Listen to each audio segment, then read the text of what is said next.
The city fell silent at 3:17 a.m., not by chance, but by precision. Somewhere in the industrial district, beneath sodium lights and sleepless cameras, a single fiber line was severed, the artery of the police network. Within seconds, every monitor at headquarters flickered into static, every encrypted signal lost to the void. She watched it unfold from the alley's shadow, red dress glinting beneath the dim rain. Her eyes didn't blink. She wasn't chaos. She was the conductor of it. Inside a nearby cafe, he stirred his coffee once, watching the network collapse across his tablet.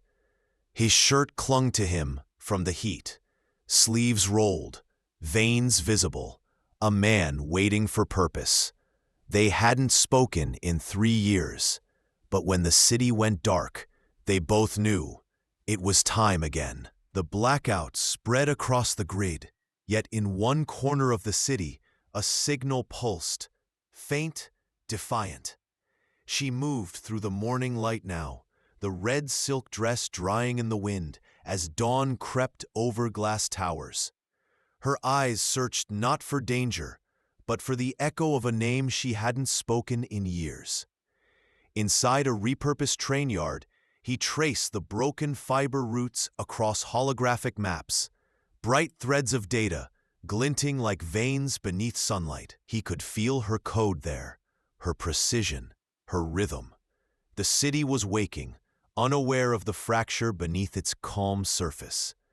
For the first time since the cut, light returned, and with it, the memory of why they started this. The command center faded behind them, replaced by the wind-torn edge of the city. Sirens echoed, yet beneath the noise, there was a rhythm. Her code pulsing through the grid, alive again. He walked beside her, gray shirt dusted with sunlight, jaw set like a man who'd seen too many false dawns. "The breach started here," she said, pointing to the smoldering relay tower. "Someone rerouted the trace before we arrived." He studied the flicker in her eyes. Recognition, guilt, something buried. Police surrounded the site. Drones scanned the ruins. But the real fight wasn't on the ground.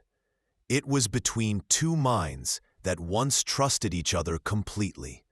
A storm of dust rose as the generators failed again. He leaned closer. "Tell me, was it you?" She didn't answer, just stared into the horizon, where the network's last signal still burned like a heartbeat. The sun was gone now. The city's pulse beat through power lines and broken code. Inside the command bunker, silence was sharper than gunfire. He stood at the edge of the light, gray shirt stained with dust and ash, watching her fingers hover above the terminal. "You knew the access key," he said quietly.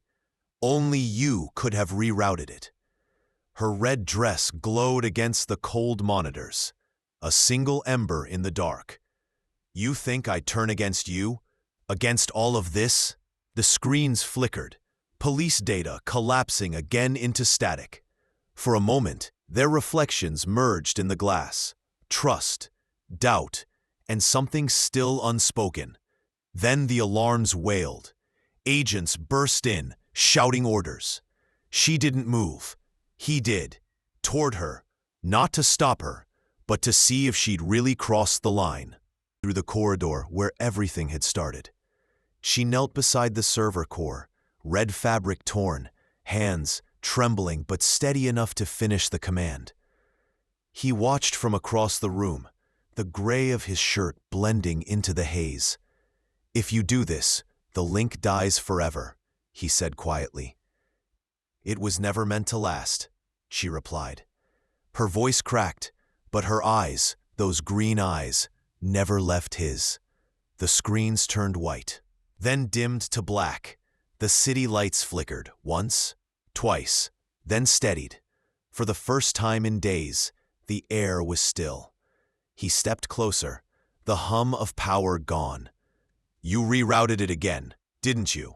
She smiled faintly, exhaustion softening the edges of her face. Not for me, for you.